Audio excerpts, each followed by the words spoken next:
welcome back to the channel. Share, subscribe, like this video. Make sure you put your prayer requests at the bottom. A lot of stuff happening tonight. We've got a lot of stuff we're going to go over. It's definitely getting interesting out there. Eyes on Jesus. Number one thing, there was a major CME just come off the sun. Now, I won't know until tonight if it was Earth facing, but it was a monster. One of the biggest ones I think I've ever seen come off the sun tonight. It would put it around the 22nd or 23rd when it would come in. I'll know more tonight and be able to do a morning update of where we do believe it is, where it's headed. A lot of stuff happening in the Middle East. We know, as from what I was looking at Flight Radar earlier, the P-8 Poseidon, the work it's doing off the East Coast and the West Coast, and I mean there's plenty of them. Between that, air refuelers off the East and West Coast, they know something's coming, without a doubt. They're moving tons of equipment, and a lot in the last 4 days, lots of equipment into Israel and into Europe. Now, I know they're saying a lot of things, but a lot of things, what we're seeing right now, does not add up, and I'm just here to tell you, something is happening here. Now, we get into this. Something is brewing. This appears to be more than just a visit. J.D. Vance, Jared Kushner, and the Middle East, Steve Wilcox, is also in Israel today. But the headline is unique. It is extremely rare for a foreign leader, even the U.S. president or a vice president, to as close to him as Vance, to hold a working meeting with the Israeli chief of staff. This is the top dog of Israel's entire military. So this is big. So I'm telling you, like I just told you what's happening on Flight Radar, what's going into Israel. U.S. Vice President J.D. Vance will meet with IDF Chief of Staff, that is Lieutenant General, and Defense Minister Katz on Thursday. Now, following the meeting of the U.S. Envoy Steve Wilcox and Jared Kushner with the heads of military intelligence, and I remember we just brought 800 of them here. Put all this in the back of your mind. How deeply Americans are involved in advancing Trump's plan includes in their discussion with senior military and political officials. Additionally, the U.S. Secretary of State Mark Rubio plans to travel to Israel later this week. His talks with Lavrov of Russia was so horribly bad, we'll get into that here in a minute, that once they hung up, all communication with Russia ended. Just so you know. Now, a lot of people are reporting that this meeting between him and Putin is being put on hold. That's not what's coming out of Russia. It has been completely canceled, and it's not to be brought back up from what we're understanding.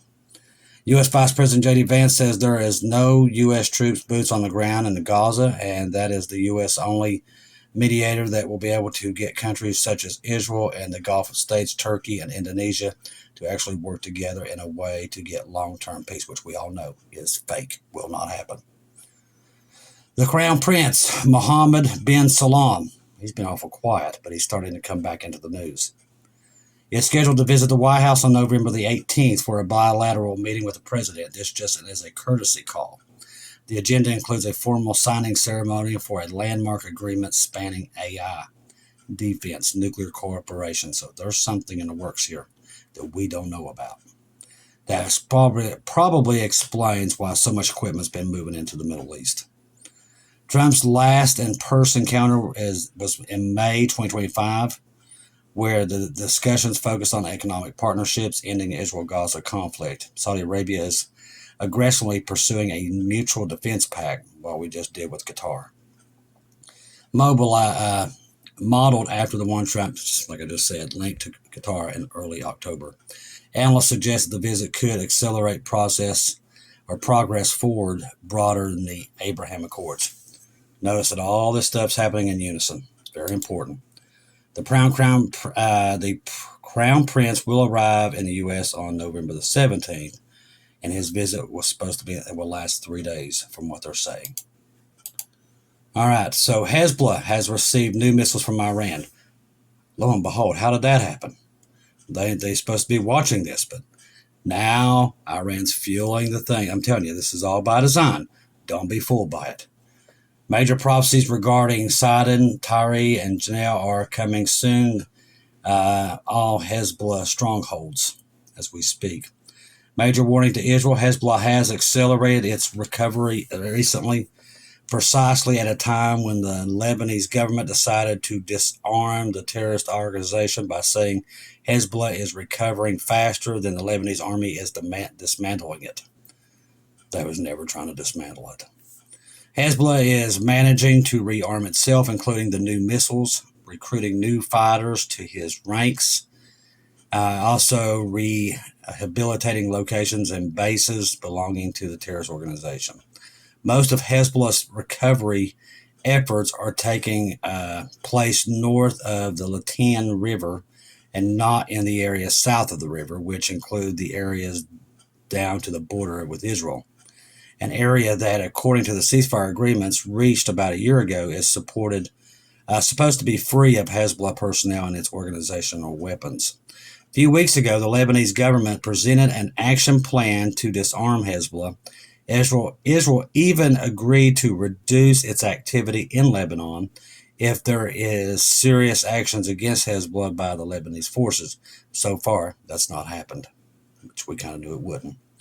President Trump's envoy, Tom Barak, warned that if Lebanon does not disarm Hezbollah, then Israel will launch a major attack against Hezbollah. If Beirut continues to hesitate, Israel may act unilaterally, and the consequences will be very severe. All right, let's see.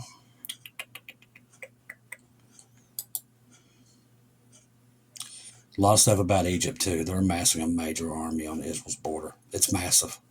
You can almost see it from space. That's how big it is. There is a lot of things happening. All right, we talked about the phone call between Rubio and Lavrov. It went so horribly wrong that it set ripples all the way to Russia. Now, Trump and Putin meeting canceled after Russia insists its goal to conquer Ukraine has not changed, and it hasn't. As I said, remember, they're sitting on trillions of dollars worth of rare earth minerals. China, which funds pretty much Russia, wants those minerals too. Then you got on the other side, you have America and the West. This war is going to come.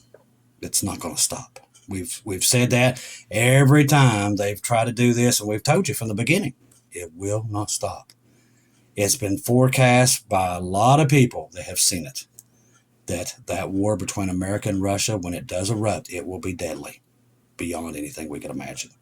It does happen, people. Too many people have seen it, I included. When it does strike off, it will be I'm telling you, it comes out of nowhere. People do not have time to prepare for it. That's why I tell you to be on the ark. Okay? This is only going in one direction. MonkeyWorks talks about it quite often. Listen, we're hitting Russia and their pocketbooks every day. Late last night, after all that happened yesterday with Trump talking about having a meeting with Putin, Ukraine was bombarding their oil fields all night last night. It's not letting up. Neither is it from Russia's side to Ukraine. There is no stopping it. It is a force that cannot be stopped. And why is that? Because you're at the end of the dispensation. It is here. How we got proof of that is what we're seeing with Israel. There's a lot of proofs here that's telling us why we know it. Digital ID being rolled out. They're trying to pass it in Utah as we speak. Utah wants this passed. They want to go completely digital ID in Utah. If I was anybody in Utah, I'd be trying to get out of there. Because once they go, if these states start going to digital ID, they can control what you buy, sell, all of it. Ladies and gentlemen, it is rolling out like a tidal wave around the world. Multiple nations every day that I come on here are picking it up. It's just one after another. It will come here. How do we know that? Scripture. It is the beginning stages of the mark of the beast. That's how he'll control. AI will help him where he's not omnipresent. AI will keep everybody in line. And it could be even not the false prophet, but the image of the beast could be AI. It could be part of it. And a sharp setback to diplomatic efforts aimed at ending the Ukraine war, which we told you is not going to happen. President Trump has scrapped all plans for a second in-person summit. The cancellation come after Moscow firmly rejected Trump's proposal to freeze the conflict along existing battle lines, underscoring the deep divisions in the ongoing geopolitical standoff. The White House made the announcement following a pivotal phone call on Monday between U.S. Secretary of State Marco Rubio. A source familiar with the discussion revealed that the conversation laid bare Russian I don't know what that word is. The call demonstrated the Kremlin's unwillingness to commit to Trump's peace plan. The source told the New York Post highlighted Moscow's steadfast refusal to entertain concessions. Now, you know what's going to happen here. He's going to agree to those Tomahawk missiles now, if they're not already there. On Tuesday, the White House official elaborated on the decision, stating that the Post Secretary Rubio and Foreign Minister Lavrov had a productive call. That's what they're calling it here. Therefore, an additional in-person meeting between the Secretary and Foreign Minister is not necessary, and there is no plans for Trump to meet Trump in the immediate future. The aborted summit was set to take place in Budapest, Hungary, which got also hit last night on their oil wells, and don't think that was coincidence, and represented a high-stake follow-up to Trump's aggressive push to negotiations since returning to the Oval Office in January. The devil will get his war, and he is the one orchestrating it. There is no peace coming, just like the Hamas deal, all that stuff, it's all orchestrated, okay? The Antichrist will, I have said it many times, and I will keep repeating it, he will come out of this deal. He will. 100,000% he'll come out of this deal. He's already here. Does he know who he is? I don't think so yet, but I do believe they think they know who he is. And this was going to come out of this. And too many people have seen it through that one dream I had when I saw the San Francisco earthquake. And then I saw 5 trumpets. Then I saw what was kind of like the aftermath of World War III, or maybe you can't even call it that. Maybe you call it Ezekiel 38-39 war, because I do believe World War III is probably what that will be called. When that happens, there's such a void from what I saw in the dream when I saw these 3 occasions. Then I saw the Antichrist come in after all that, and he was picking up the pieces and stating his rule upon the earth. What we're seeing, this was way before this stuff ever happened, that I got that, where we got this with Russia. So what I'm seeing here is just like, it's like you can't stop it. It's coming no matter what happens, it's coming. Some of the people that got this stuff about Russia in the past was all the way back to 2007. Even before the first war broke out in 2014, which didn't have Russian troops completely under Ukraine's soil. But literally the big war starts, a couple of years after. But this was, people were seeing it all the way back in 2007. So it's not stopped, and it will never stop. The rapture of the church will take place. This horrible event we call the dark, cloudy day. I don't know where it's at, but you can tell we're getting close to it. That's why I tell you to keep your eyes on Jesus and Jesus alone. Just keep your eyes on him. Because this thing, when it does go south, there won't be no warning. Trump's approach has centered on the ongoing and immediate ceasefire stance he reiterated during his 3rd White House meeting with Ukraine President Zelensky. In that session, Trump exhorted both sides to lay down their arms, pressing that for a de facto partition of the Ukraine based on the current front lines where Russia forces control roughly 20% of Ukraine's territory.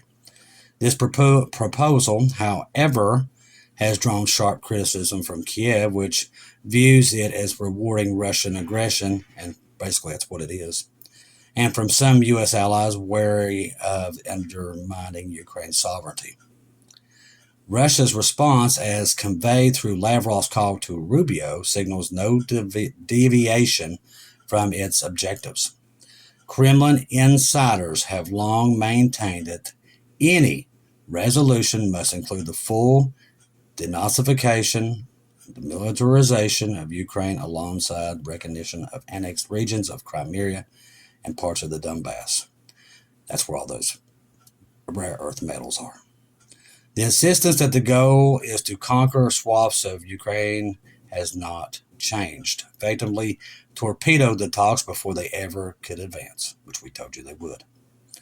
This development marks a rare public rebuff in Trump's diplomatic overtures towards Putin, with whom has cultivated a personal rapport despite the war's escalation. Since Trump's inauguration, the U.S. has continued substantial military aid to Ukraine, over $60 billion in total, while Trump has balanced this with calls to direct Russian engagement. The canceled Budapest meeting was seen as a test of whether the dual track could yield results, but the outcome suggests entrenched positions on both sides. Analysts point to a broader implications for the U.S.-Russia relations and the transatlantic alliance. Trump's freeze the lines idea was a long shot, but Russia's flat rejection expresses the limits of the deal making when core territorial claims are at stake, said one foreign policy expert, speaking on conditions of anonymity. I'll get it. That's a horrible word for me to say. European leaders, already skeptical of Trump's Ukraine policy, may now push harder for sustained NATO commitments, fearing a U.S. pivot towards isolationism, which we all know that don't happen either, because God has shown us America and Russia. Listen, when Russia does go after NATO, they're not going to go after France and Britain. We're 90% of NATO. You take out America first. When they come, they're coming after us. Them, China, North Korea, Iran, they're coming to literally take us out. They're not going to come up on the beaches of on the beaches of Florida and California. It's going to be missiles. They're here within 20 minutes once they are fired. There's no running from it. Okay? There's nowhere to hide. So when this thing goes down, it's going to go down and it's going to come out of nowhere. That's why God warned us years in advance. Because we know he's getting close to the rapture when we start seeing these things really start to amp up, and just that's what's happening right now. Listen, everything they've tried to throw at this thing, it has went badly. There's a reason why. Because right at the rapture, this thing escalates to a point of no return. That's why we keep telling you, eyes on Jesus, because it's coming. We're in the window still yet. Do not take your eyes off of him, okay? It's right there. You can see it right outside the door. Jacob's trouble is literally right there. Keegan Fernandez talks about it often. How many prophecies we're sitting on right now that could erupt in the next 24 hours? There's over 8. That's how you know how close we are. So keep your eyes, like I said, stay in your scripture, stick together as a family, and keep your eyes on Jesus, because this is coming. Now, the world thinks it's funny, and they're ignoring it, but they will not be laughing very much longer, I promise you. Trust the gospel. 1 Corinthians 15, 1-4. Jesus died on the cross for our sins, past, present, and future. He died, was buried, rose again on the third day, according to the scriptures. Trust in Jesus and Jesus alone. Don't listen to us. Don't listen to anybody. You go to him, confirm everything that we get. That's what you do. Ladies and gentlemen, we're walking on, I'm telling you, I keep saying it, we're walking on landmines. The whole world is walking on one big landmine. By tomorrow at 4 o'clock, that landmine somebody might step on it. But it's definitely here. With everything we're seeing, it's definitely close. So be ready. Eyes on Jesus. Be praying for each other. Love one another. Because I'm telling you, we don't have much more time left here. I'm telling you, the more I see this stuff, the more they try to fix it, the worse it gets. Just like it is in Hamas. Now Hezbollah is rearming. It just multiplies. It's not going away. It's coming. Be ready. I love each and every one of you. If I don't see or hear from you again, I'll see you at home.